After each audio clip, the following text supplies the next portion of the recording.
दक्षाबेन रातादिया, दयानंद गुर्जर। युक्तशेक्षाध्यायः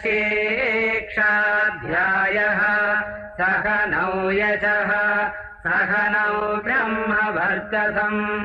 अथातस्सगंहिताय उपनिषदं व्याख्यास्यामः पञ्चस्वधिकरणेषु अधिलोकमधिज्योतिषमधिविद्यमधिप्रजमध्यात्मम् तामहासगंहिता इत्याचक्षते अथाधिलोकम् पृथिवी पूर्वरूपम् द्यौरुत्तररूपम् रूपम् आपः सन्धिः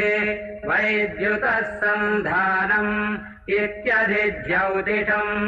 अथाधिविद्यम् आचार्यः पूर्वरूपम्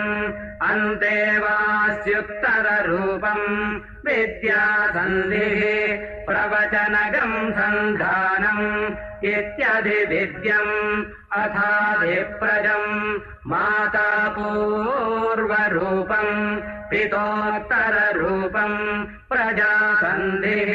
प्रजननगम् सन्धानम् इत्यधिप्रजम् अथाध्यात्मम् अधराधनुः